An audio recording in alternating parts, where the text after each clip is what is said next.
जय हिंद आप सभी को। तो चलिए शुरुआत करते हैं आज के इस क्लास में। ल्यूटेरिया खाकी सीरीज के नाम से जो बिहार एसआई का टेस्ट सीरीज सर के द्वारा स्टार्ट किया गया है, इसी का जो है ना टेस्ट नंबर 2 कंप्लीट करेंगे।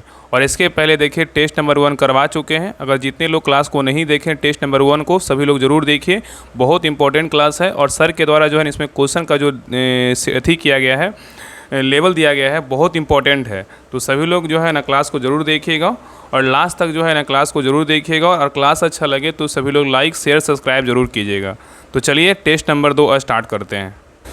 देखिए टेस्ट नंबर 2 का पहला क्वेश्चन कह रहा है कि शांति स्वरूप भटनागर पुरस्कार किस क्षेत्र में योग्यता प्रदर्शित करने हेतु दिया जाता है, बताइए। क्वेश्चन कह रहा है कि शांति स्वरूप भटनागर पुरस्कार किस क्षेत्र में योग्यता प्रदर्शित करने हेतु दिया जाता है, बताइए क्या होगा। तो एक का सही उत्तर होगा ऑप्शन नंबर सी, विज्ञान एवं प्रौद्योगिकी के क्षेत्र में जो है ना दिया जाता है। और याद रखिएगा कि पहला जो है ना, पहला शांति स्वरूप भटनागर पुरस्कार पूछेगा किसको दिया गया था, तो पहला शांति स्वरूप भटनागर पुरस्कार 1958 में के श्रीनिवास कृष्णन को दिया गया था। ठीक है, आगे देखिए क्वेश्चन नंबर 2 कर रहा है। यहाँ पे देखिए मिलान करना है। सूची 1 में क्या है, तो क्षेत्र है। सूची 2 में क्या है, तो व्यक्ति है। कौन सा क्षेत्र से जो है ना कौन सा व्यक्ति संबंधित है, इसके बारे में बताना है। तो देखिए पहला क्या है, हिंदी साहित्य। हिंदी साहित्य से कौन सा व्यक्ति है, तो रस खान है। कौन है, रस खान है। उर्दू से कौन है, उर्दू से बोलेगा तो ज्ञान चंद्र कौन है, जैन है। उर्दू से कौन है, ज्ञान चंद्र जैन है। और नेक्स्ट है संगीत एवं नृत्य कला से कौन है, सविता देवी है। और चित्रकला से बोलेगा तो कौन है, सतीश चंद्र है। ठीक है, तो सही उत्तर क्या होगा, तो ऑप्शन नंबर डी हो जाएगा। 1 2 3 4। चलिए आगे देखिए क्वेश्चन नंबर देखिए 3 कह रहा है कि भारत की संस्कृति एवं परंपरा के संदर्भ में कलारी पट्टू क्या है, बताइए। भारत की संस्कृति एवं परंपरा के संदर्भ में कलारी पट्टू क्या है, बताइए। तो 3 का सही उत्तर होगा ऑप्शन नंबर 1। कलारी पट्टू क्या है, तो यह एक प्राचीन मार्शल कला है और दक्षिण भारत के कुछ हिस्सों में क्या है, तो जीवन परंपरा है। ठीक है, चलिए आगे देखिए क्वेश्चन नंबर 4 पे आइए। क्वेश्चन नंबर 4 कह रहा है कि महाकुंभ कितने वर्षों के अंतराल में लगता है, बताइए। महाकुंभ कितने वर्षों के अंतराल में लगता है, बताइए क्या होगा। तो 4 का सही उत्तर होगा ऑप्शन नंबर 1। 12 वर्ष के जो है अंतराल पे लगता है। नेक्स्ट आइए कह रहा है कि संघर्ष की ओर पुस्तक के लेखक कौन है, बताइए। संघर्ष की ओर पुस्तक के लेखक कौन है, बताइए। तो 5 का सही उत्तर होगा option number C, Jayaprakash Narayan है। कौन है, जयप्रकाश नारायण है। नेक्स्ट आइए कह रहा है कि श्रीमती कस्तूरबा गांधी का समाधि स्थल कौन सा है, बताइए।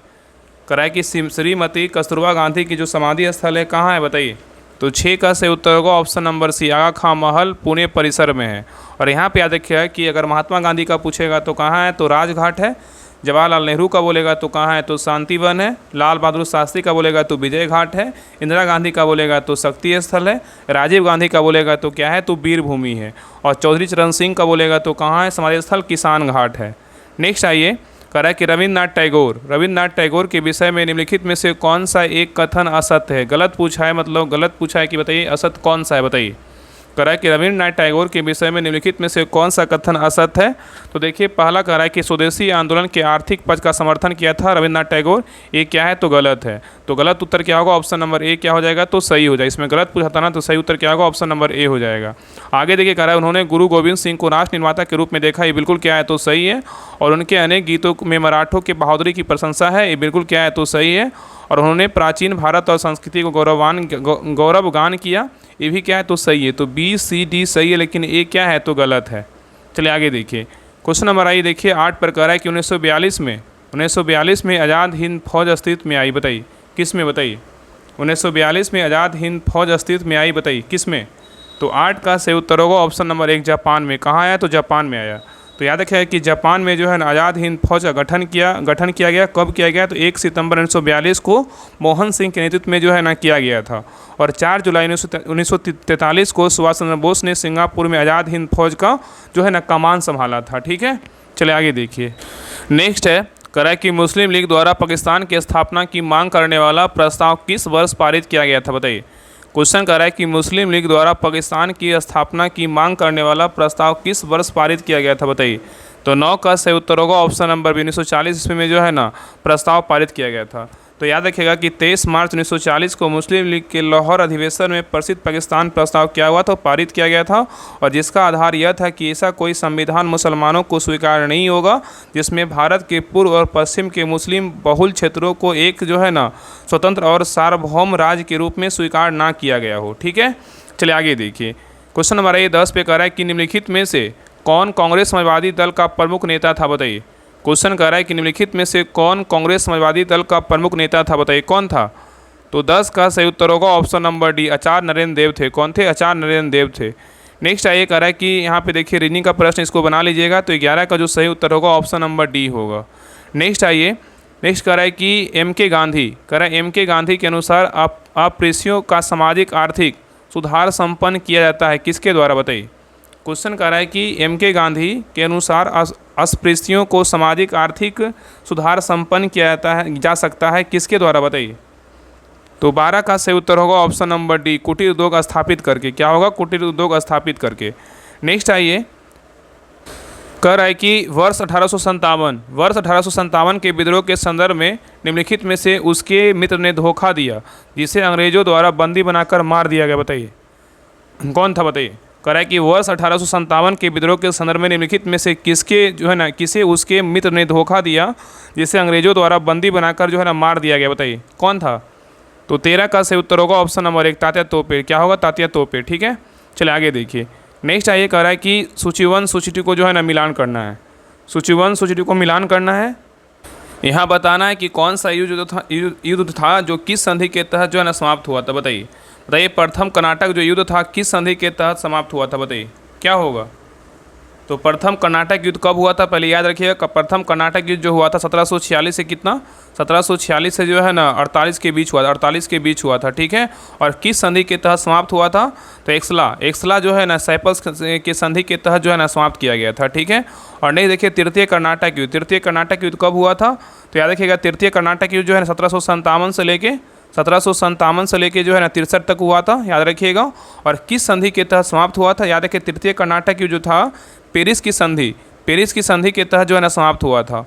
और नेक्स्ट है द्वितीय कर्नाटक युद्ध कब हुआ था, तो याद रखिएगा द्वितीय जो कर्नाटक युद्ध हुआ था 1749 से लेके 1754 तक हुआ था। कितना था? 1749 से 54 तक हुआ था। और द्वितीय कर्नाटक युद्ध जो था किस संधि के तहत समाप्त हुआ था, तो याद रखिएगा कि ये जो था ना द्वितीय कर्नाटक युद्ध क्या रहा था, अनिर्णायक रहा था। क्या रहा था? तो अनिर्णायक युद्ध रहा था। ठीक है, और नेक्स्ट है प्रथम मैसूर युद्ध कब हुआ था, तो प्रथम मैसूर युद्ध जो हुआ था 1769 से लेके 1767 या 69 के बीच हुआ था। ठीक है, और ये जो है ना किस संधि के तहत समाप्त हुआ था, इसमें जो है ना इसमें प्रथम मैसूर युद्ध में ब्रिटिश का हार हुआ था। क्या हुआ था? ब्रिटिश का हार हुआ था। तो प्रथम कर्नाटक युद्ध बोलेगा तो क्या हो जाएगा, तो एक्सला साइपल की संधि के तहत अंत हुआ था। और तृतीय कर्नाटक युद्ध बोलेगा तो पेरिस की संधि के तहत अंत हुआ था। और द्वितीय कर्नाटक युद्ध बोलेगा तो क्या रहा था, अनिर्णायक रहा था। और प्रथम मैसूर युद्ध में क्या हुआ था, ब्रिटिश की हार हुई थी। ठीक है, इसका सही उत्तर क्या होगा, तो ऑप्शन नंबर जो है ना सी हो जाएगा, 4-1-3-2। नेक्स्ट क्वेश्चन पे आइए। आगे कह रहा है कि वह कौन सेनानायक था जिसे बीजापुर के सुल्तान ने 1659 ईस्वी में शिवाजी को दबाने के लिए भेजा था, बताइए कौन था। कह रहा है कि वह कौन सा सेनानायक था जिसे बीजापुर के सुल्तान ने 1659 ईस्वी में शिवाजी को दबाने के लिए भेजा था, बताइए क्या होगा। तो 15 का सही उत्तर होगा option number B, Afzal Khan था। कौन था? अफजल खान था। ठीक है, चलिए आगे देखिए।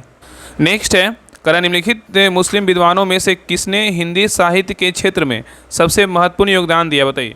कह निम्नलिखित मुस्लिम विद्वानों में से किसने हिंदी साहित्य के क्षेत्र में सबसे महत्वपूर्ण योगदान दिया, बताइए कौन दिया था। तो 16 का सही उत्तर होगा ऑप्शन नंबर सी, अब्दुल रहीम खान ने खाना दिया था। कौन दिया था? अब्दुल रहीम खान ने खाना दिया था। नेक्स्ट क्वेश्चन पे आइए। कह रहा है कि निम्नलिखित में से कौन सा एक युग्म सम्मिलित नहीं है, इसमें कह रहा है कौन सा एक जो है ना गलत है, बताइए। इसमें जो है ना दिल्ली सल्तनत से संबंधित शासक है उसके क्या है, विभाग दिया हुआ है। तो कौन सा शासक जो है ना कौन सा विभाग से संबंधित है, इसके बारे में जो है ना गलत, एक कथन गलत है, इसके बारे में बताना है। तो देखिए पहला कह रहा है दीवाने मुक्तराज का संबंध जो है ना अलाउद्दीन खिलजी से था। और एक कौन सा विभाग था, रस विभाग था। कौन था? रस विभाग था। और नेक्स्ट देखिए कह रहा है दीवाने अमीर कोही का संबंध किस शासक से था, तो दीवाने अमीर कोही का संबंध मोहम्मद बिन तुगलक से था।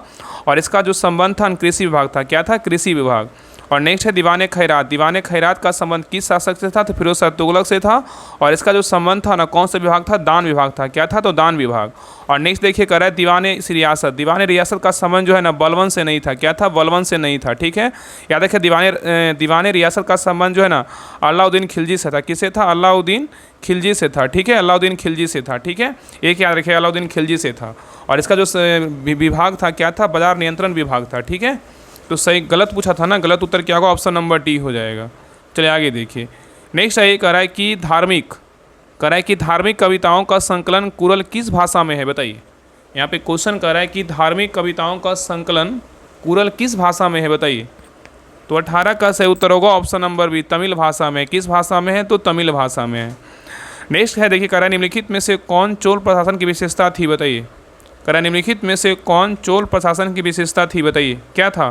तो 19 का सही उत्तर होगा ऑप्शन नंबर बी, ग्राम प्रशासन की क्या है, स्वायत्ता था। क्या था, ग्राम प्रशासन की स्वायत्ता था। ठीक है, नेक्स्ट आइए।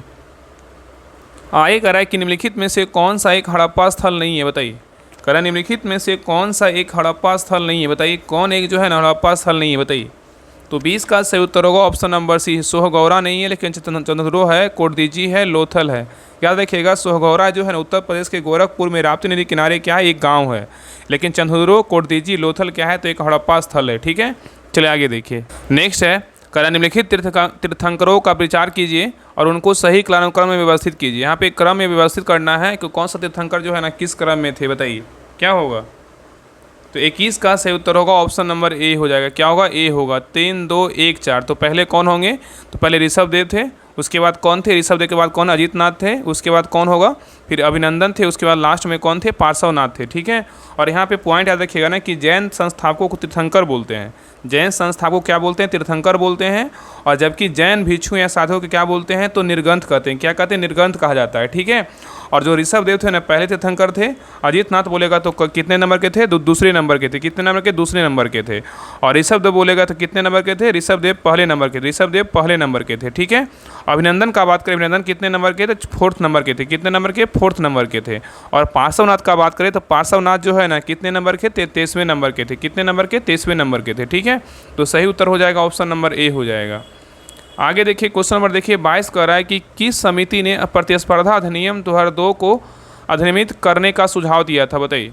क्वेश्चन कह रहा है कि किस समिति ने प्रतिस्पर्धा अधिनियम 2002 को अधिनियमित करने का सुझाव दिया था, बताइए कौन दिया था। तो 22 का सही उत्तर होगा ऑप्शन नंबर सी, एस.वी.एस. राघवन समिति ने दिया था। कौन दिया था, एस.वी.एस. राघवन समिति ने दिया था। तो याद रखिएगा कि एस.वी.एस. राघवन समिति की अनुशंसा पर एकाधिकार तथा अवरोधक व्यापार व्यवहार अधिनियम 1969 को निरस्त करके इसके स्थान पर प्रतिस्पर्धा अधिनियम 2002 लाया गया था। ठीक है, चलिए आगे देखिए। क्वेश्चन नंबर देखिए 23 कह रहा है कि भंडारी समिति किससे संबंधित है, बताइए। भंडारी जो समिति है किससे संबंधित है, बताइए। तो 23 का सही उत्तर होगा ऑप्शन नंबर डी, क्षेत्रीय ग्रामीण बैंकों की पुनर्संरचना से संबंधित है। नेक्स्ट है, भारत में रस्व घाटी से तात्पर्य है कि क्या है, बताइए। भारत में रस्व घाटी से तात्पर्य क्या है, बताइए। तो 24 का सही उत्तर होगा ऑप्शन नंबर बी, भारत सरकार को अपने उन व्ययों को वित्त पोषण के लिए उधार लेने की आवश्यकता है जो पूंजीगत परिसंपत्तियों का क्या है, निर्माण नहीं करते हैं। ठीक है, चलिए आगे देखिए। नेक्स्ट क्वेश्चन कह रहा है कि अंत्योदय कार्यक्रम सर्वप्रथम किस राज्य में शुरू किया गया था, बताइए। अंत्योदय कार्यक्रम सर्वप्रथम किस राज्य में शुरू किया गया था, बताइए। तो 25 का सही उत्तर होगा ऑप्शन नंबर डी, राजस्थान में किया गया था। कहाँ किया गया था, राजस्थान में किया गया था। तो अंत्योदय कार्यक्रम सर्वप्रथम राजस्थान राज्य में लागू किया गया था और इसके तहत गरीब परिवारों को रियायती दर पर जो है यानी 2 रुपये प्रति किलो गेहूं और 3 रुपये प्रति किलो चावल उपलब्ध कराया जाता है। और अंत्योदय योजना का शुरुआत पूछेगा कब शुरुआत किया गया था, तो 25 दिसंबर 2000 को जो है ना अंत्योदय योजना का शुरुआत किया गया था। नहीं देखिए कह रहा है कि नेफेड जो है ना क्या है एक, बताइए। नेफेड है एक क्या, बताइए। नेफेड है एक क्या, बताइए। तो 26 का सही उत्तर होगा ऑप्शन नंबर बी, सहकारी संगठन है। क्या है, तो सहकारी संगठन है। नेक्स्ट है, कह रहा है कि रिजर्व बैंक ऑफ इंडिया एक वित्त वर्ष में कितनी बार आर्थिक नीति की समीक्षा करती है, बताइए। क्वेश्चन कर रहा है कि रिजर्व बैंक ऑफ इंडिया एक वित्त वर्ष में कितनी बार आर्थिक नीति की समीक्षा करती है, बताइए कितनी बार करती है। तो 27 का सही उत्तर होगा ऑप्शन नंबर ए, क्या होगा, 6 बार। कितने बार, तो 6 बार। तो रिजर्व बैंक ऑफ इंडिया एक वित्त वर्ष में 6 बार जो है ना द्विमासिक आधार पर आर्थिक नीति की समीक्षा करती है। ठीक है, और आरबीआई का वित्तीय वर्ष जो होता है 1 जुलाई को शुरू होता है, अगले वर्ष जो है ना 30 जून को समाप्त होता है। नेक्स्ट है करा है कि आय की असमानता मापी जाती है किसके द्वारा, बताइए। आय की असमानता मापी जाती है किसके द्वारा, बताइए। तो 28 का सही उत्तर होगा ऑप्शन नंबर सी, गिनी गुणांक मतलब लॉरेंज अनुपात के द्वारा जो है ना आय की असमानता मापी जाती है। नेक्स्ट कह रहा है कि अस्थियों का अध्ययन विज्ञान की किस शाखा के अंतर्गत किया जाता है, बताइए। अस्थियों का अध्ययन विज्ञान की किस शाखा के अंतर्गत किया जाता है, बताइए। तो 29 का सही उत्तर होगा ऑप्शन नंबर 1। ऑस्टियोलॉजी में क्या करते हैं? अस्थियों का अध्ययन करते हैं। ठीक है, तो ऑस्टियोलॉजी में अस्थियों का अध्ययन करते हैं, ओरोलॉजी में पर्वतों का अध्ययन करते हैं, और सेरोलॉजी में रुधिर सीरम का वैज्ञानिक अध्ययन करते हैं, और जियोलॉजी में जो है किसका अध्ययन करते हैं? तो जियोलॉजी में पृथ्वी की आंतरिक संरचना तथा उसमें पाए जाने वाले पदार्थों का जो है अध्ययन करते हैं। ठीक है, तो यहाँ पे याद रखिएगा ना कि ऑस्टियोलॉजी में किसका अध्ययन करते हैं? अस्थियों का अध्ययन करते हैं। ओरोलॉजी में किसका अध्ययन करते हैं? तो ओरोलॉजी में ना पर्वतों का अध्ययन करते हैं। किसका करते हैं? पर्वतों का अध्ययन करते हैं। और सेरोलॉजी में किसका अध्ययन करते हैं? तो सेरोलॉजी में रुधिर सीरम का वैज्ञानिक अध्ययन करते हैं। और जियोलॉजी में किसका अध्ययन करते हैं? तो जियोलॉजी में पृथ्वी की आंतरिक संरचना तथा उसमें पाए जाने वाले पदार्थों का अध्ययन करते हैं। ठीक है, चलिए आगे देखिए। क्वेश्चन नंबर देखिए 30 कह रहा है कि जीवों में अत्यधिक विविधता का कारण क्या है? बताइए। जीवों में अत्यधिक विविधता का कारण क्या है? बताइए। तो 30 का सही उत्तर होगा ऑप्शन नंबर 1, अनुकूलन है। क्या है? तो अनुकूलन है। नेक्स्ट आइए, कह रहा है किसे पादप जगत के जल स्थलचर भी कहा जाता है? बताइए।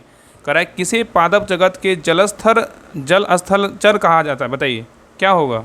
जल स्थलचर कहा जाता है। बताइए। तो 31 का सही उत्तर होगा ऑप्शन नंबर डी, ब्रायोफाइट को कहते हैं। किसको कहते हैं? ब्रायोफाइट को कहते हैं। तो क्वेश्चन कर रहा था कि किसे पादप जगत के जल स्थलचर भी कहा जाता है? तो ब्रायोफाइट को बोलते हैं। नेक्स्ट आइए, क्वेश्चन नंबर 32 कह रहा है कि निम्नलिखित में से कौन सा युग्म नियत तापी प्राणियों का है? बताइए। कह रहा है निम्नलिखित में से कौन सा युग्म है जो नियत तापी प्राणियों का है? बताइए क्या होगा? तो 32 का सही उत्तर होगा ऑप्शन नंबर डी, मोर एवं क्या है? तो ऊँट है।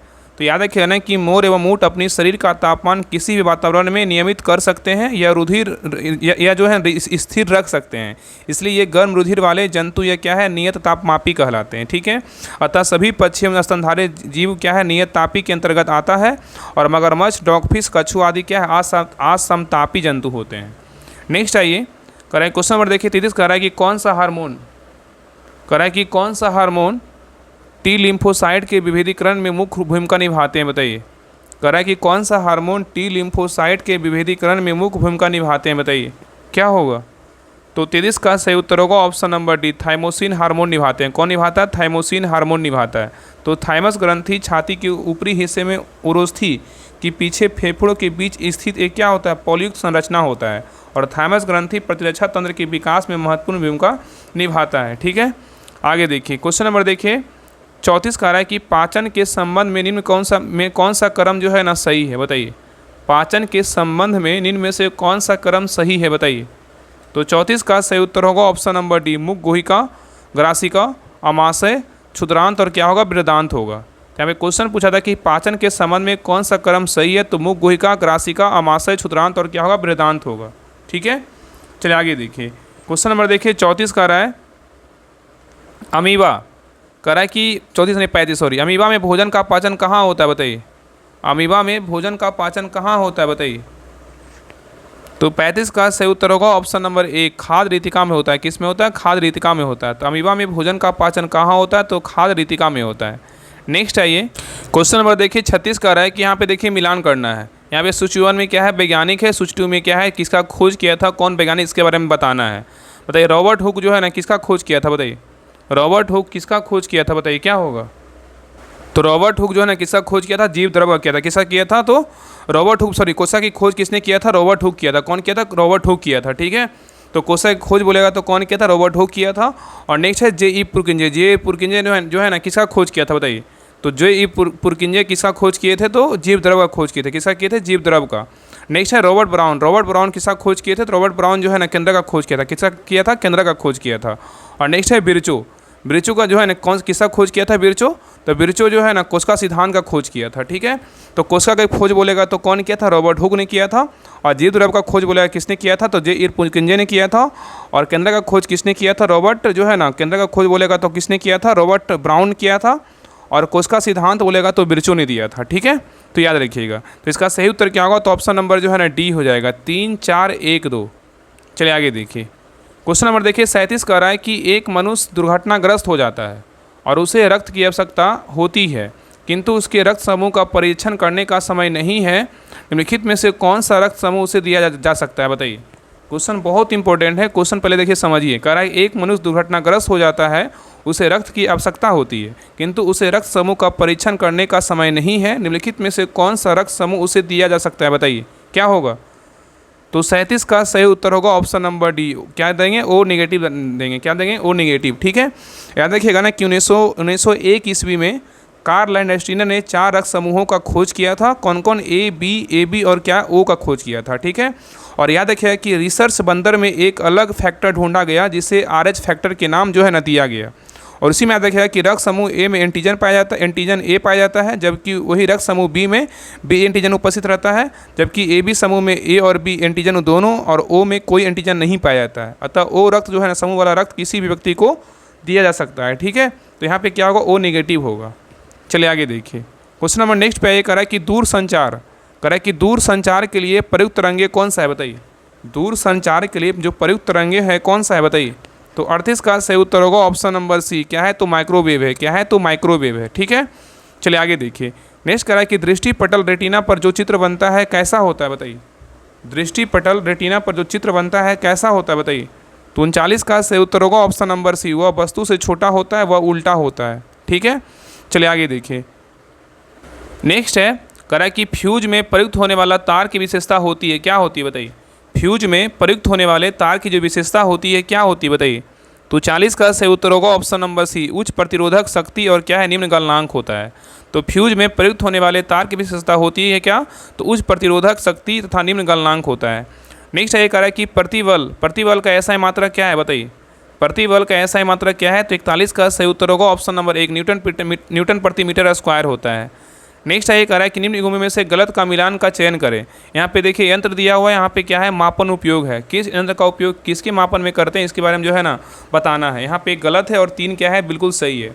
तो देखिए ओडोमीटर, पहला क्या है? ओडोमीटर। ओडोमीटर का प्रयोग कहाँ करते हैं? तो वाहन द्वारा तय की गई दूरी मापने में ओडोमीटर का प्रयोग करते हैं। बिल्कुल क्या है? तो सही है। और नेक्स्ट है क्रायोमीटर। क्रायोमीटर का उपयोग कहाँ करते हैं? रॉकेट इंजन की क्षमता मापने में। ये क्या है? तो गलत है। याद रखिए क्रायोमीटर का उपयोग कहाँ करते हैं? निम्न ताप में जो है ना क्रायोमीटर का उपयोग होता है। किस में होता है? तो निम्न ताप मापने में क्रायोमीटर का उपयोग होता है। यही क्या है? तो गलत है। और नेक्स्ट ये कह रहा है कि बेंचुरीमीटर। बेंचुरीमीटर का प्रयोग कहाँ होता है? तो द्रवों के प्रवाह की गति मापने के यंत्र क्या है? बेंचुरीमीटर है। नेक्स्ट है फोनोमीटर। फोनोमीटर का प्रयोग कहाँ करते हैं? ध्वनि की तीव्रता मापने में जो है ना फोनोमीटर का प्रयोग करते हैं। ठीक है, तो ए, सी और डी सही है, लेकिन बी क्या है? तो गलत है। चलिए आगे देखिए, क्वेश्चन नंबर देखिए 43 कह रहा है कि बेंजीन में सिग्मा और पाई बंध की संख्या होती है, कितनी होती है? बताइए, बेंजीन में सिग्मा और पाई बंध की जो संख्या होती है कितनी होती है? बताइए। तो 43 का सही उत्तर क्या होगा? ऑप्शन नंबर सी, 12 और 3 होता है। बेंजीन में सिग्मा कितना होता है? 12 होता है। पाई कितना होता है? 3 होता है। नेक्स्ट है देखिए कह रहा है वे अभिक्रियाएँ। कह रहा है वे अभिक्रियाएँ जिनमें अभिकारकों के बीच आयनों का आदान प्रदान होता है उन्हें क्या कहते हैं? बताइए। कह रहा है वे अभिक्रियाएँ जिनमें अभिकारकों के बीच आयनों का आदान प्रदान होता है उन्हें क्या कहते हैं? बताइए। तो 44 का सही उत्तर होगा ऑप्शन नंबर सी, द्वितीय विस्थापन अभिक्रिया कहते हैं। क्या कहते हैं? द्वितीय विस्थापन अभिक्रिया कहते हैं। नेक्स्ट है कह रहा है क्या होता है जब 2 पृष्ठों को बलपूर्वक दबाया जाता है? बताइए। कह रहा है क्या होता है जब 2 पृष्ठों को बलपूर्वक दबाया जाता है? बताइए क्या होगा? तो 45 का सही उत्तर होगा ऑप्शन नंबर बी, घर्षण में क्या होगा? वृद्धि हो जाती है। क्या होती है? घर्षण में वृद्धि हो जाती है। तो याद रखिएगा ना कि घर्षण संपर्क में आने वाले 2 पृष्ठों की अनियमितताओं के कारण होता है। और ऐसे पृष्ठ जो देखने में बहुत चिकने लगते हैं उनमें भी कुछ जो है उनमें भी जो है ना बहुत सारी सूक्ष्म अनियमितताएँ होती है। और 2 पृष्ठों की अनियमितताएँ एक दूसरे के भीतर क्या होती है? धंस जाती है। जब हम एक पृष्ठ को दूसरे पृष्ठ को गति कराने का प्रयास करते हैं तो हमें जो है इस अंधता बंधन मतलब जो इंटरलॉकिंग पर पार पाने के लिए जो है ना कुछ बल लगाना पड़ता है। ठीक है, तो यहाँ पे क्वेश्चन क्या बोल रहा था? क्या होता है जब 2 पृष्ठों को बलपूर्वक दबाया जाता है तो क्या होता है? घर्षण में जो है ना वृद्धि हो जाती है। ठीक है, आगे देखिए क्वेश्चन नंबर देखिए 46 कर रहा है कि किसी परमाणु का के और एल और एम कोष भरा है तो उसमें कुल इलेक्ट्रॉनों की संख्या क्या होगी? बताइए। क्वेश्चन कर रहा है कि किसी परमाणु का के, एल और एम कोष भरा है तो उसमें कुल इलेक्ट्रॉनों की संख्या क्या होगी? बताइए। तो 46 का सही उत्तर होगा ऑप्शन नंबर सी, कितना होगा? तो 28 होगा। कितना होगा? तो 28 होगा। ठीक है, नेक्स्ट है कह रहा है कि जैविक ऑक्सीजन मांग BOD किसके लिए एक मानक मापदंड है? बताइए। कह रहा है कि जैविक ऑक्सीजन मांग किसके लिए एक मानक मापदंड है? बताइए क्या होगा? तो 47 का सही उत्तर होगा ऑप्शन नंबर सी, जलीय पारिस्थितिकी तंत्रों में कार्बनिक प्रदूषण के आकलन के लिए है। तो जैविक ऑक्सीजन मांग BOD किसके लिए एक मानक मापदंड है? तो जलीय पारिस्थितिकी तंत्रों में कार्बनिक प्रदूषण के आकलन करने के लिए। नेक्स्ट है कह रहा है कि सौर मंडल का प्रधान आकाशीय पिंड कौन सा है? बताइए। सौर मंडल का प्रधान आकाशीय पिंड कौन सा है? बताइए। तो 48 का सही उत्तर होगा ऑप्शन नंबर डी, क्या है तो सूर्य है, क्या है तो सूर्य है। नेक्स्ट है करा एक पारिस्थितिकी तंत्र में ऊर्जा की मात्रा एक पोषण स्तर से अन्य स्तर में स्थानांतरण के पश्चात क्या होता है बताइए। करा एक पारिस्थितिकी तंत्र में ऊर्जा की मात्रा एक पोषण स्तर से अन्य स्तर में स्थानांतरण के पश्चात क्या होती है। तो 49 का सही उत्तर होगा ऑप्शन नंबर बी, घटती है, क्या होती है घटती है। चलिए आगे देखिए। नेक्स्ट है करा अंटार्कटिका महाद्वीप पहुंचने वाली पहली भारतीय महिला कौन थी बताइए। अंटार्कटिका महाद्वीप पहुंचने वाली पहली भारतीय महिला कौन थी बताइए। तो 50 का सही उत्तर होगा ऑप्शन नंबर बी, मेहर मूसा थी। कौन थी, मेहर मूसा थी। नेक्स्ट है करा हिमाचल प्रदेश में स्थित दर्रा कौन सा है बताइए। हिमाचल प्रदेश में स्थित दर्रा कौन सा है बताइए, क्या होगा। तो 51 का सही उत्तर होगा ऑप्शन नंबर एक, सिपकिला दर्रा कहाँ है तो हिमाचल प्रदेश में है। रोहतांग बोलेगा तो कहाँ है तो हिमाचल प्रदेश में ही है। और बारालाचा दर्रा कहाँ है तो हिमाचल प्रदेश में ही है। और नाथुला दर्रा बोलेगा तो कहाँ है तो सिक्किम में है। और यहाँ पे एक बात करें जोजिला दर्रा कहाँ है तो जोजिला दर्रा बोलेगा तो लद्दाख में है। और जलेपा दर्रा कहाँ है तो सिक्किम में है, ठीक है। चलिए आगे देखिए। नेक्स्ट करा है कि सरदार सरोवर बांध निम्नलिखित में से किन राज्यों को कवर करता है बताइए। सरदार सरोवर बांध निम्नलिखित में से किन राज्यों को कवर करता है बताइए। तो 52 का सही उत्तर होगा ऑप्शन नंबर एक, गुजरात, राजस्थान, महाराष्ट्र और जो है ना मध्य प्रदेश को कवर करता है, ठीक है। तो सरदार सरोवर बांध गुजरात, राजस्थान, महाराष्ट्र एवं मध्य प्रदेश राज्य को क्या करता है, कवर करता है। और सरदार सरोवर बांध जो है, सरदार सरोवर जो परियोजना के तहत जो है नर्मदा नदी पर गुजरात में सरदार सरोवर बांध तथा मध्य प्रदेश में नर्मदा सागर बांध का जो है निर्माण किया गया है। और याद रखिएगा कि दामोदर नदी घाटी परियोजना बोलेगा किस नदी पे, दामोदर नदी पे है। भाखड़ा बोलेगा किस नदी पे है परियोजना, सतलज नदी पे है। ब्यास परियोजना बोलेगा किस नदी पे है तो ब्यास नदी पे है। कोसी परियोजना बोलेगा तो कोसी नदी पर है। और हीराकुंड बांध परियोजना बोलेगा तो किस नदी पे तो महानदी पे। एक क्वेश्चन देखिए कल के जो है ना मद्य निषेध बिहार दरोगा एग्जाम में पूछा गया क्वेश्चन है। चलिए आगे देखिए। क्वेश्चन नंबर देखिए 53 करा है कि निम्नलिखित में से कौन सा बंदरगाह आज़ादी के बाद सबसे पहले बनाया गया था बताइए। बहुत इंपॉर्टेंट क्वेश्चन है। करा निम्नलिखित में से कौन सा बंदरगाह है जो आज़ादी के बाद सबसे पहले बनाया गया था बताइए। तो 53 का सही उत्तर क्या होगा ऑप्शन नंबर बी, कांडला था। कौन था, कांडला, ठीक है। तो 2011 की जनगणना के अनुसार जो है ना यहाँ पे याद रखिएगा कि यहाँ पे याद रखिए ना कि कांडला बंदरगाह जो है ना, कांडला बंदरगाह आज़ादी के बाद सबसे पहले बनाया गया था, ठीक है। और कांडला बंदरगाह गुजरात में कच्छ की खाड़ी के तट पर स्थित क्या है, एक ज्वारीय बंदरगाह है, ठीक है। कांडला बंदरगाह गुजरात में कच्छ की खाड़ी के तट पर स्थित क्या है, एक ज्वारीय बंदरगाह है। और आप लोग को जो बता देते हैं ना कि कल एग्जाम हुआ था मद्य निषेध का, तो अगर आप लोग उसका हम एनालिसिस करवाए थे क्वेश्चन का, अगर आप लोग नहीं देखें उस क्लास को सभी लोग जरूर देखिएगा। उसमें जो है ना 75 से 78 क्वेश्चन तक एनालिसिस करवाए थे और सारा जो है ना 100% सही क्वेश्चन है, ठीक है। सारे जो है ना आप लोग में से जो एग्जाम दिए हैं उन्हीं के द्वारा जो है ना सभी लोग के द्वारा क्वेश्चन भेजा गया था, उसी को नोट करके जो है ना आप लोग के सामने डिस्कशन करवाया गया था। जितने लोग नहीं देखें सभी लोग उस क्लास को जरूर देख लीजिएगा, उससे आपको पता चलेगा ना कि हाँ किस प्रकार के क्वेश्चन जो है ना कल के एग्जाम में आया था और कैसा मेरा तैयारी कर रहे हैं तो किस प्रकार का मेरा तैयारी हो रहा है, उससे आपका एक अंदाज लगेगा, ठीक है। चलिए आगे देखिए। क्वेश्चन नंबर देखिए 54 कह रहा है कि 2001 से 11 के मध्य जनसंख्या की वृद्धि दर कितनी है बताइए। क्वेश्चन कह रहा है 2001 से 11 के मध्य जनसंख्या की वृद्धि दर कितनी है बताइए। तो 54 का सही उत्तर होगा ऑप्शन नंबर बी, 17.70% है, ठीक है। चलिए आगे देखिए। नेक्स्ट देखिए यहाँ पे मिलान करना है, सूची 1 और सूची 2 को जो है मिलाना है। सूची 1 में क्या है तो जैव मंडल आरक्षित क्षेत्र है और सूची 2 में क्या है तो राज्य है। कौन सा जैव मंडल आरक्षित क्षेत्र किस राज्य में, इसके बारे में बताना है। देखिए पहला क्या है तो सिमलीपाल, सिमलीपाल कहाँ है तो उड़ीसा में है। दिहांग दिबांग कहाँ है, दिहांग दिबांग बोलेगा तो कहाँ है, अरुणाचल प्रदेश में है। नोकरेक बोलेगा तो कहाँ है, मेघालय में है। कोल्ड डेजर्ट बोलेगा, इसी को जो है ना शीत मरुस्थल बोलते हैं, ये कहाँ है, हिमाचल प्रदेश में है। तो सही उत्तर क्या होगा तो ऑप्शन नंबर डी हो जाएगा, 4 3 2 1, ठीक है। चलिए आगे देखिए। क्वेश्चन नंबर देखिए 56 कह रहा है कि निम्नलिखित कथनों पर विचार कीजिए। कह रहा है नीचे दिए गए विकल्पों में से सही उत्तर का चयन करें, बताइए इसमें सही उत्तर कौन सा है, बताइए सही उत्तर कौन सा है बताइए। तो देखिए पहला कह रहा है कि अधिकांश हिमालयी नदियां बारहमासी है जबकि अधिकांश प्रायद्वीपीय नदियां क्या है, वर्षा पर निर्भर है, बिल्कुल क्या है तो सही है। अधिकांश हिमालयी नदियां बारहमासी है जबकि अधिकांश प्रायद्वीपीय नदियां वर्षा पर निर्भर है, बिल्कुल क्या है तो सही है। और नेक्स्ट कह रहा है कि हिमालयी नदी की ढाल प्रायद्वीपीय नदी की तुलना में अधिक खड़ा, ये भी क्या है तो सही है। और नेक्स्ट देखिए कह रहा है कि प्रायद्वीपीय नदी हिमालयी नदी की तुलना में रास्ते में अधिक क्षरण का कारण बनती है, ये क्या है तो गलत है। तो सही उत्तर क्या होगा ऑप्शन नंबर ए हो जाएगा, 1 और 2 क्या है बिल्कुल सही है। चलिए आगे देखिए। क्वेश्चन नंबर देखिए नेक्स्ट पे आइए। नेक्स्ट कह रहा है कि अंडमान निकोबार द्वीप में गद्दीदार चोटी सैंडल पीक कहाँ स्थित है, बताइए। अंडमान निकोबार द्वीप में गद्दीदार चोटी सैंडल पीक कहाँ स्थित है, बताइए। तो 57 का सही उत्तर होगा ऑप्शन नंबर डी, उत्तरी अंडमान में है। कहाँ है तो उत्तरी अंडमान में है, ठीक है। चलिए आगे देखिए। नेक्स्ट कह रहा है कि शुद्ध वाक्य का चयन करें, इसमें शुद्ध वाक्य जो है ना कौन सा है, बताइए।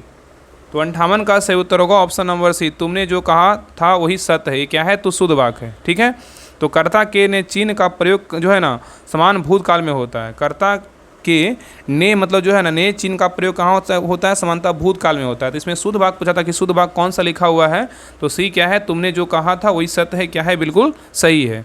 चलिए आगे देखिए, आगे कह रहा है कि द्वंद्व समास में कौन सा पद प्रधान होता है? बताइए, द्वंद्व समास में कौन सा पद प्रधान होता है? बताइए। तो 59 का सही उत्तर होगा ऑप्शन नंबर ए, दोनों पद। क्या हो? दोनों पद क्या होता है? प्रधान होता है। तो द्वंद्व समास के सभी पद क्या होते हैं? तो प्रधान होते हैं। क्या होते हैं? सभी पद क्या होते हैं? प्रधान होते हैं। ठीक है, द्वंद्व समास के सभी पद क्या होते हैं? प्रधान होते हैं। सही उत्तर क्या होगा? ऑप्शन नंबर ए हो जाएगा। चलिए आगे देखिए, यहाँ पे क्वेश्चन नंबर 60 कह रहा है कि मैंने हरि को बुलाया, इसमें कौन सा कारक है? बताइए।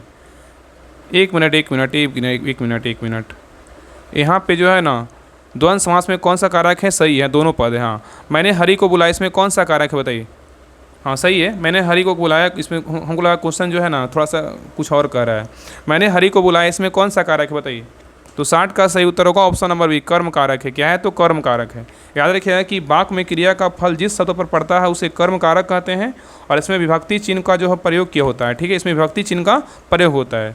तो मैंने हरि को बुलाया, इसमें कौन सा कारक है? तो कर्म कारक है। ठीक है, आगे देखिए, यहाँ पे क्वेश्चन नंबर देखिए 61 इंग्लिश का है, चूज द करेक्ट स्पेलिंग। इसमें करेक्ट स्पेलिंग कौन सा है? बताइए।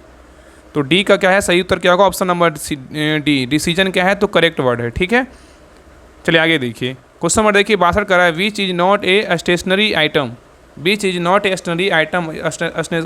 स्टेशनरी जो आइटम है ना, स्टेशनरी कौन सा एक आइटम नहीं है? बताइए क्या है? बताइए। तो 62 का सही उत्तर होगा ऑप्शन नंबर बी। क्या है? बाइसिकल स्टेशनरी आइटम नहीं है, लेकिन बुक स्टेशनरी आइटम है, नोट पैड स्टेशनरी आइटम है, पेन क्या है? तो स्टेशनरी आइटम है। ठीक है, चलिए आगे देखिए, क्वेश्चन नंबर देखिए 63 कर रहा है कि निम्नलिखित में कथनों में से असत कथन का चयन कीजिए। इसमें देखिए पूछा है कि गलत कथन कौन सा है? बताइए। इसमें गलत पूछा है, गलत कथन कौन सा है? बताइए। देखिए पहला कह रहा है कि राज्यपाल राज्य विधानमंडल का अंग नहीं होता है, ये क्या है? तो गलत है। याद रखिएगा कि राज्यपाल जो है ना राज्य विधानमंडल का अंग होता है, यहाँ पे नहीं दिया, इसलिए क्या है? गलत है। यही क्या है? गलत है। सही उत्तर क्या होगा यहाँ पे? तो इसका सही उत्तर जो है ना ए हो जाएगा। आगे देखिए कह रहा है कि राष्ट्रपति संसद का अभिन्न अंग होता है, बिल्कुल क्या है? तो सही है। और प्रधानमंत्री संसद के किसी भी सदन का सदस्य हो सकता है, बिल्कुल क्या है? सही है। और राज्यसभा जो है एक अस्थायी सदन है, बिल्कुल क्या है? तो सही है। तो बी सी डी क्या है? तो सही है, बाकी ए क्या है? तो गलत है। आगे देखिए, क्वेश्चन नंबर देखिए 64 कह रहा है कि भोपाल गैस त्रासदी निम्न में से किस गैस के फैलाव के कारण हुई थी? बताइए। कह रहा है भोपाल गैस त्रासदी निम्न में से किस गैस के फैलाव के कारण हुई थी? बताइए। तो 64 का सही उत्तर होगा option number C, methyl isocyanate था। क्या था? मिथाइल आइसोसाइनेट था। ठीक है, नेक्स्ट देखिए क्वेश्चन नंबर 65 कह रहा है कि निम्नलिखित युग्म में से विचार कीजिए, उपयुक्त युग्म में से कौन सा सही है? बताइए, इसमें कौन सा जो है ना सही है? तो देखिए पहला कह रहा है कि राजेंद्र प्रसाद चंपारण सत्याग्रह के प्रमुख भागीदार थे, बिल्कुल क्या है? तो इसमें सही पूछा है ना, बिल्कुल क्या है? तो सही है। और सरोजिनी नायडू के बारे में बोल रहा है, कांग्रेस की प्रथम महिला अध्यक्ष थी, ये क्या है? तो गलत है। और श्यामा प्रसाद मुखर्जी क्या है? तो भारतीय जनसंघ के संस्थापक है, बिल्कुल क्या है? तो सही है। 1 और 3 क्या है? सही है। तो सही उत्तर क्या होगा? ऑप्शन नंबर सी, 1 और 3 क्या है? बिल्कुल सही है। याद रखिएगा ना कि सरोजिनी नायडू जो थी ये क्या थी? भारत की जो है ना प्रथम महिला राज्यपाल थी। सरोजिनी नायडू क्या थी? तो भारत की प्रथम महिला राज्यपाल थी। और कांग्रेस की पहली महिला अध्यक्ष बोलेगा तो कौन थी? एनी बेसेंट थी। कौन थी? Annie Besant. कांग्रेस की प्रथम महिला अध्यक्ष पूछेगा तो कौन होगा? एनी बेसेंट थी। और सरोजिनी नायडू कांग्रेस की प्रथम भारतीय महिला अध्यक्ष के रूप में जो है निर्वाचित हुई थी। भारतीय महिला पूछेगा तो कौन हो जाएगी? सरोजिनी नायडू हो जाएगी। ठीक है, तो 2 नंबर क्या है? गलत है। चलिए आगे देखिए, क्वेश्चन नंबर देखिए 66 कह रहा है कि निम्नलिखित पर विचार करते हुए असत कथन का चयन करें। यहाँ पे देखिए गलत कथन का चयन करने बोल रहा है, कौन सा कथन गलत है? बताइए। तो देखिए पहला कह रहा है कि मिजोरम और नागालैंड में लोकसभा की सीटें समान है, बिल्कुल क्या है? सही है। और सभी संघ राज्य क्षेत्रों में लोकसभा की सीटें समान है, क्या है? तो गलत है। और उत्तर प्रदेश में लोकसभा की सीटें क्या है? सर्वाधिक है, बिल्कुल क्या है? सही है। और स्थानीय निकायों के चुनाव में आरक्षण व्यवस्था है, बिल्कुल क्या है? तो सही है। तो ए और सी और डी क्या है? बिल्कुल सही है, लेकिन बी क्या है? तो गलत है। याद रखिएगा सभी संघ राज्य क्षेत्रों में लोकसभा की सीटें क्या है? समान नहीं है, सब हमें अलग अलग है। ठीक है, याद रखिएगा ना कि जैसे क्या है? तो दिल्ली में लोकसभा सीट कितना है? तो 7 है। और ऐसे ही बात करें कि जम्मू एवं कश्मीर में और जम्मू कश्मीर में कितना है? तो 5 है। दादरा नगर हवेली दमन दीप में कितना है? 2 है। तथा चंडीगढ़ अंडमान निकोबार और लद्दाख पुडुचेरी लक्षद्वीप में कितना है? तो 1 सीट है। इसलिए सभी में क्या है? समान नहीं है। तो इसलिए बी क्या है? तो गलत है। चलिए आगे देखिए, क्वेश्चन नंबर देखिए 67 कह रहा है कि यदि किसी कारणवश भारत के राष्ट्रपति पद रिक्त हो जाए और उपराष्ट्रपति का पद खाली हो तथा सर्वोच्च न्यायालय के मुख्य न्यायाधीश की नियुक्ति ना हुई हो तो निम्नलिखित में से कौन राष्ट्रपति के पद पर नियुक्त होगा बताइए। बहुत अच्छा क्वेश्चन है। कह रहा है यदि किसी कारणवश भारत के राष्ट्रपति का पद रिक्त हो जाए और उपराष्ट्रपति का पद भी खाली हो तथा सर्वोच्च न्यायालय के मुख्य न्यायाधीश की नियुक्ति नहीं हुई हो तो निम्नलिखित में से कौन सा राष्ट्रपति के पद पर नियुक्त होगा बताइए। तो 67 का सही उत्तर होगा ऑप्शन नंबर डी, सर्वोच्च न्यायालय का वरिष्ठतम न्यायाधीश जो है ना राष्ट्रपति के पद पर नियुक्त होगा। ठीक है, चलिए आगे देखिए। क्वेश्चन नंबर देखिए 68 का है यदि संशय के आधार पर किसी व्यक्ति के घर की तलाशी ली जा रही हो और उसका फोन टैप किया जा रहा है, उसके पक्षों को सामने किया गया हो तो उपयुक्त संदर्भ में कौन सा अधिकार का उल्लंघन होगा बताइए। क्वेश्चन कर रहा है कि यदि संशय के आधार पर किसी व्यक्ति के घर की तलाशी ली जा रही हो और उसका फ़ोन टैप किया जा रहा हो तथा उसके पक्षों को सामने किया गया हो तो उपयुक्त संदर्भ में कौन सा अधिकार का उल्लंघन होगा बताइए। तो 68 का सही उत्तर होगा ऑप्शन नंबर 1, निजता का अधिकार का क्या होगा, उल्लंघन होगा। नेक्स्ट आइए, कह रहा है कि भारत में विभिन्न धार्मिक समुदायों के लोग निवास करते हैं, उनके जनसंख्या अनुपात का सही क्रम कौन सा है बताइए। भारत में विभिन्न धार्मिक समुदायों के लोग निवास करते हैं, उनके जनसंख्या अनुपात का सही क्रम कौन सा है बताइए। तो 69 का सही उत्तर क्या होगा, ऑप्शन नंबर सी, ईसाई, सिख और क्या है, बौद्ध और क्या है तो जैन है। ईसाई, सिख, बौद्ध और क्या है तो जैन है। ईसाई में कितना है तो 2.3% है और सिख का बात करें कितना है तो 1.7% है और बौद्ध का बात करें तो बौद्ध कितना है तो बौद्ध जो है ना 0.7% है और जैन बोलेगा तो कितना है तो जैन का बात करें तो जैन जो है ना जैन कितना 0.4% है। तो सही उत्तर क्या होगा, ऑप्शन नंबर सी हो जाएगा। और हिंदू का परसेंट कितना है तो 79.8% है, मुस्लिम का बोलेगा 14.2% है। नेक्स्ट है करा कि भारतीय धर्मनिरपेक्षता से संबंधित निम्नलिखित में से कौन सा कथन असत्य है बताइए। यहाँ पे क्वेश्चन कर रहा है कि भारतीय धर्मनिरपेक्षता से संबंधित निम्नलिखित में से कौन सा कथन जो है ना असत्य है, मतलब गलत है बताइए, क्या होगा। तो देखिए पहला कह रहा है कि भारतीय धर्मनिरपेक्षता केवल धर्म और राज के बीच संबंध विच्छेद पर बल नहीं देती है बल्कि अंतर धार्मिक समानता भारतीय संकल्पना के लिए अत्यंत महत्वपूर्ण है, ये क्या है, बिल्कुल सही है। और नेक्स्ट कह रहा है कि भारतीय धर्मनिरपेक्षता पश्चिमी धर्मनिरपेक्षता की नकल भर है, ये क्या है तो गलत है। और नेक्स्ट कह रहा है कि भारतीय धर्मनिरपेक्षता ने अंतर धार्मिक और अंतर धार्मिक वर्चस्व का पर एक साथ ध्यान केंद्रित किया, बिल्कुल क्या है तो सही है। और नेक्स्ट कह रहा है कि भारतीय धर्मनिरपेक्षता का संबंध व्यक्तियों की धार्मिक आज़ादी से नहीं बल्कि अल्पसंख्यक समुदायों की धार्मिक आज़ादी से भी है, ये क्या है तो सही है। जिसमें गलत पूछा था, गलत उत्तर क्या होगा, ऑप्शन नंबर बी क्या है तो गलत है। चलिए आगे देखिए। नहीं देखिए क्वेश्चन नंबर 71 कह रहा है कि भारतीय स्वतंत्रता आंदोलन के काल के संदर्भ में नेहरू रिपोर्ट में निम्नलिखित में से किस किस की अनुशंसा की गई है बताइए। कह रहा है कि भारतीय स्वतंत्रता आंदोलन के काल के संदर्भ में नेहरू रिपोर्ट में निम्नलिखित में से किस अनुशंसा की गई थी बताइए क्या होगा। देखिए पहला क्या है तो भारत के लिए पूर्ण स्वतंत्रता ये क्या है नहीं किया गया था, लेकिन अल्पसंख्यक हेतु आरक्षित स्थानों के लिए संयुक्त निर्वाचन क्षेत्र किया गया था। और नेक्स्ट संविधान में भारतीयों के लिए मौलिक अधिकारों का प्रावधान ये भी किया गया था। तो 2 और 3 क्या है किया गया था, तो सही उत्तर क्या होगा, ऑप्शन नंबर बी 2 और 3 होगा। ठीक है, लेकिन 1 नंबर जो है नहीं होगा। ठीक है, इसमें याद रखिएगा कि नेहरू रिपोर्ट जो है ना 1928 में भारत के लिए पूर्ण स्वतंत्रता के स्थान पर जो डोमिनियन स्टेट मतलब अधिराज का दर्जा की बात की गई थी, ना कि पूर्ण स्वतंत्रता का बात किया गया था। ठीक है, आगे देखिए क्वेश्चन नंबर देखिए 72 क्या है तो मैथ का क्वेश्चन, इसको बना लीजिएगा, इसका आंसर बता दे रहे हैं। तो 72 का जो सही उत्तर होगा ऑप्शन नंबर बी हो जाएगा। आगे देखिए 73 रीजनिंग का क्वेश्चन है, तो 73 का जो सही उत्तर होगा ऑप्शन नंबर क्या हो जाएगा तो बी हो जाएगा। नहीं देखिए ये भी क्या है 74 नंबर क्या है तो मैथ का क्वेश्चन है, 74 का सही उत्तर क्या होगा तो ऑप्शन नंबर बी हो जाएगा। नेक्स्ट आइए 75 नंबर भी क्वेश्चन क्या है तो मैथ का क्वेश्चन है, तो 75 का सही उत्तर क्या होगा तो ऑप्शन नंबर बी हो जाएगा। आगे देखिए 76 नंबर देखिए जीके का क्वेश्चन है। देखिए कह रहा है कि बिहार में प्रथम निर्दलीय मुख्यमंत्री कौन थे बताइए। बिहार में प्रथम निर्दलीय मुख्यमंत्री कौन थे बताइए। तो 76 का सही उत्तर होगा ऑप्शन नंबर 1 महामाया प्रसाद थे। कौन थे, महामाया प्रसाद थे। ठीक है, आगे कह रहा है गैंडा संरक्षण परियोजना कब शुरू हुआ था बताइए। गैंडा संरक्षण परियोजना कब शुरू हुई थी बताइए। तो 77 का सही उत्तर होगा ऑप्शन नंबर ए 1987 ईस्वी में शुरू हुआ था। तो गैंडा परियोजना वर्ष 1987 में क्या हुआ था, शुरू हुआ था और भारत में इसकी शुरुआत असम में स्थित काजीरंगा राष्ट्रीय उद्यान से किया गया था। नेक्स्ट ये कह रहा है कि विश्व का सबसे छोटा महाद्वीप क्षेत्रफल के हिसाब से कौन सा है बताइए, जो पूरी तरह से दक्षिण गोलार्ध में स्थित है बताइए। कह रहा है विश्व का सबसे छोटा महाद्वीप क्षेत्रफल के हिसाब से कौन सा है जो पूरी तरह से दक्षिणी गोलार्ध में स्थित है बताइए। तो 78 का सही उत्तर होगा ऑप्शन नंबर बी ऑस्ट्रेलिया में। कहाँ है तो ऑस्ट्रेलिया में है। नेक्स्ट है नेपोलियन बोनापार्ट ने किस वर्ष को स्वयं को फ्रांस के सम्राट के रूप में ताज पहनाया बताइए। कह नेपोलियन बोनापार्ट ने किस वर्ष स्वयं को फ्रांस के सम्राट के रूप में ताज पहनाया बताइए। तो 79 का सही उत्तर होगा ऑप्शन नंबर डी 1804 ईस्वी में। कब पहनाया, 1804 ईस्वी में। तो याद रखिएगा कि 1804 में नेपोलियन बोनापार्ट ने खुद को फ्रांस का सम्राट घोषित किया था और नेपोलियन बोनापार्ट एक फ्रांसीसी सैन्य और राजनीतिक नेता थे। ठीक है, चलिए आगे देखिए। क्वेश्चन नंबर देखिए 80 का रहा है कि विश्व की सबसे लंबी मानव निर्मित झील कौन सी है जो एक नहर से जुड़ी है? बताइए, विश्व की सबसे लंबी मानव निर्मित झील कौन सी है जो एक नहर से जुड़ी हुई है? बताइए। तो 80 का सही उत्तर होगा ऑप्शन नंबर बी, नासिर झील है। कौन सा है? तो नासिर झील है।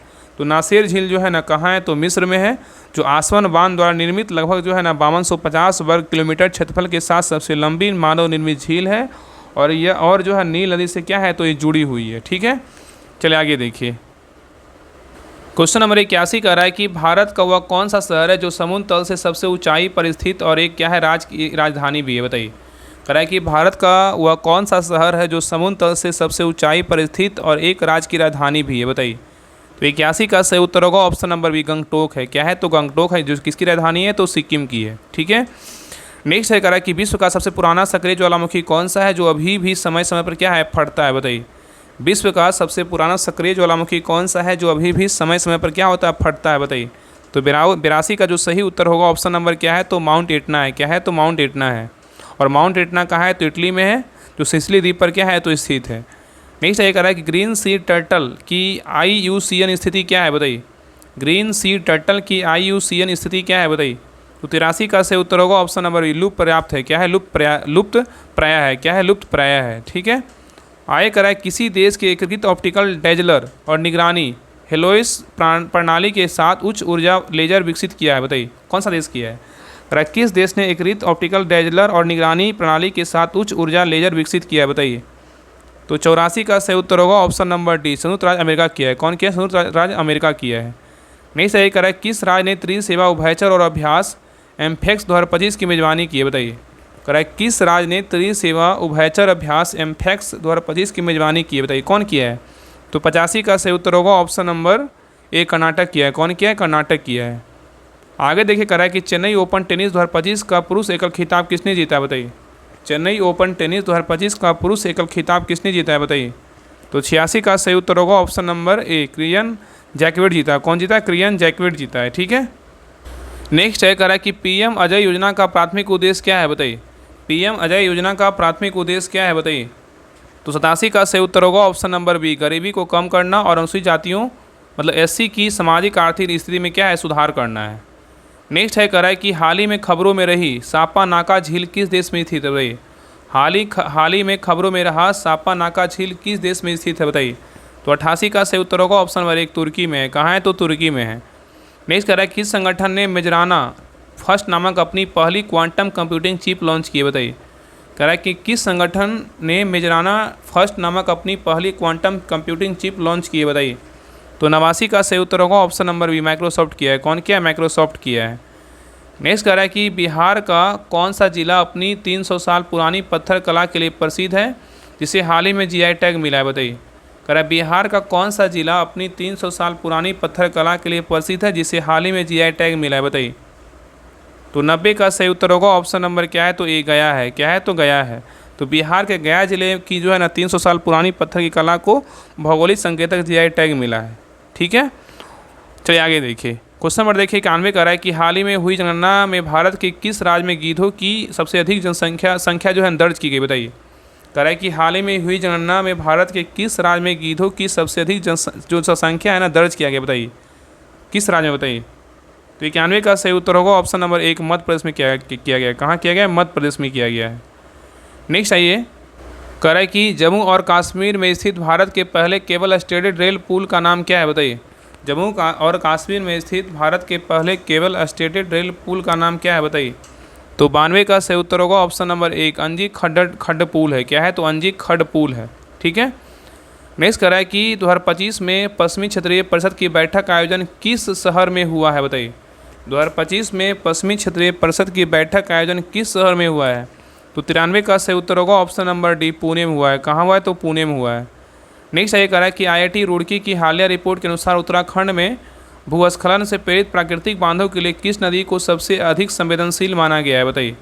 क्वेश्चन कर रहा है कि IIT रुड़की की हालिया रिपोर्ट के अनुसार उत्तराखंड में भूस्खलन से प्रेरित प्राकृतिक बांधों के लिए किस नदी की सबसे अधिक संवेदनशील माना गया है? बताइए। तो 94 का सही उत्तर होगा ऑप्शन नंबर 1, क्या है, अलकनंदा है। क्या है, अलकनंदा नदी है। ठीक है, तो IIT रुड़की द्वारा किए गए एक अध्ययन में उत्तराखंड में अलकनंदा नदी को भूस्खलन से प्रेरित प्राकृतिक बांधों के लिए क्या है, अत्यधिक जो है संवेदनशील माना गया है। ठीक है, मतलब बताया गया है। नेक्स्ट है, किस राज्य सरकार ने बेरोजगार स्नातकों और डिप्लोमा धारकों को वित्तीय सहायता प्रदान करने के लिए युवा निधि योजना शुरू की है, बताइए। किस राज्य सरकार ने बेरोजगार स्नातकों और डिप्लोमा धारकों को वित्तीय सहायता प्रदान करने के लिए युवा निधि योजना शुरू की है, बताइए। तो 95 का सही उत्तर होगा ऑप्शन नंबर सी, कर्नाटक किया है। कौन किया है, कर्नाटक किया है। नेक्स्ट कह रहा है कि हाल ही में खबरों में रहा INS सूरत क्या है, बताइए। हाल ही में खबरों में रहा INS सूरत क्या है, बताइए। तो 96 का सही उत्तर होगा ऑप्शन नंबर डी, स्टील्थ क्या है, डिस्ट्रॉयर है। क्या है, स्टील्थ डिस्ट्रॉयर है। तो कह रहा है कि हाल ही में खबरों में रहा INS सूरत क्या है, तो स्टील्थ डिस्ट्रॉयर है। चलिए आगे देखिए, क्वेश्चन नंबर देखिए 97 कह रहा है ग्लोबल इंडिया AI शिखर सम्मेलन का आयोजन कहाँ किया गया, बताइए। ग्लोबल इंडिया AI शिखर सम्मेलन का आयोजन कहाँ किया गया, बताइए। तो 97 का सही उत्तर होगा ऑप्शन नंबर 1, नई दिल्ली में किया गया। कहाँ किया गया, नई दिल्ली में किया गया है। नेक्स्ट है, अंतर्राष्ट्रीय अंतरिक्ष स्टेशन मिशन में भाग लेने वाले शारीरिक रूप से विकलांग पहले व्यक्ति कौन बन गए हैं, बताइए। अंतर्राष्ट्रीय अंतरिक्ष स्टेशन मिशन में भाग लेने वाले शारीरिक रूप से विकलांग पहले व्यक्ति कौन बन गए हैं। तो 98 का सही उत्तर होगा option number C, John McFaul बन गए। कौन बने, जॉन मैकफॉल बन गए हैं। नेक्स्ट देखिए 99 नंबर क्वेश्चन कर रहा है कि जॉन महामा को किस देश के राष्ट्रपति चुना गया, बताइए। जॉन महामा को किस देश का राष्ट्रपति चुना गया, बताइए। तो 99 का सही उत्तर होगा ऑप्शन नंबर डी, घाना का। किस देश का चुना गया है, तो घाना को चुना गया है। तो जॉन जो है ड्रामनी महाना ने 7 जनवरी को अकरा में घाना के राष्ट्रपति के रूप में दूसरे कार्यकाल के लिए शपथ ली है। और 66 वर्षीय जो है ना महामा जो है ना कि ने दिसंबर को हुए चुनाव में बड़े अंतर से जो है ना जीत हासिल की और राजनीतिक वापसी की है। उन्होंने नाना अफूको डेडो की जगह ली है, जिन्होंने 2 कार्यकाल के बाद पद छोड़ा है। चलिए क्वेश्चन नंबर देखिए, लास्ट देखिए 100 नंबर का रहा कि मंडान समुदाय मुख्य रूप से किस राज्य में पाए जाते हैं, बताइए। मंडान समुदाय मुख्य रूप से किस राज्य में पाए जाते हैं, बताइए। तो 100 का सही उत्तर होगा ऑप्शन नंबर सी, केरल में पाए जाते हैं। कहाँ पाया जाता है, केरल में। तो केरल के मन्नान समुदाय के आदिवासी राजा रमन राज मन्नान दिल्ली में गणतंत्र दिवस में परेड में जो है ना भाग लिए थे। तो मन्नान समुदाय मुख्य रूप से किस राज्य में पाए जाते हैं, तो केरल राज्य में जो है ना पाए जाते हैं। तो ये रहा खाकी सीरीज का टेस्ट नंबर 2 रहा। आप लोग क्लास कैसा लगा आप लोग कमेंट सेक्शन में ज़रूर बताइएगा। और हर वो क्वेश्चन को जो है 2 से 3 बार रिपीट किया गया है, इसलिए जो है ना थोड़ा सा क्लास लॉन्ग जाता है। अगर हम चाहते हैं तो इस क्लास को जो है ना 20 से 25 मिनट में इसको कवर कर सकते थे, लेकिन ऐसा बिल्कुल नहीं करना है, क्योंकि हमें पता है कि किस प्रकार जो है ना क्वेश्चन को हम करवाएंगे कि आपको जो है ना क्वेश्चन याद होगा और प्लस आपको क्वेश्चन जो है ना समझ में आएगा। ऐसा नहीं कि आ करके जो हम रीडिंग कर दी आपको समझ आए नहीं आए इससे कोई फ़र्क पड़ने वाला नहीं है। तो ऐसा तो बिल्कुल नहीं करना है। जो लोग जुड़े हुए हैं शुरू से उनको पता है कि हाँ किस प्रकार जो है ना यहाँ पे क्लास करवाया जाता है। बाकी सभी लोग क्लास अच्छा लगा होगा तो सभी लोग लाइक कीजिएगा, शेयर कीजिएगा। और जितने लोग क्लास को नए लोग देख रहे हैं सभी लोग सब्सक्राइब करके बेल आइकॉन ऑन कर लीजिएगा। और सभी लोग ने टेलीग्राम चैनल ज्वाइन कर लीजिएगा। डिस्क्रिप्शन में लिंक दिया है और ऑल स्टडी ग्रुप के नाम से, तो लिंक पर क्लिक करके सभी लोग को टेलीग्राम चैनल ज्वाइन कर लेना है। वहाँ पे देखिए आपको सारा टेस्ट PDF जितने भी रूटीन होता है सारा कुछ करवाया जाता है। आपको सारा जो जितने भी न्यूज़ वगैरह होता है सारा कुछ आपको राहुल स्टडी ग्रुप जो टेलीग्राम चैनल ऑफिशियल है उसमें 20,000 प्लस मेंबर, उसी पे आपको सारा कुछ मिलता है। तो सभी लोग को टेलीग्राम चैनल हर हाल में ज्वाइन कर लेना है, ठीक है। बाकी आप लोग बताइएगा कि आप लोग को 100 में कितना मार्क्स आया, आप लोग कमेंट कर दीजिएगा। तो मिलते हैं टेस्ट नंबर 3 क्लास में, तब तक के लिए जय हिंद जय भारत।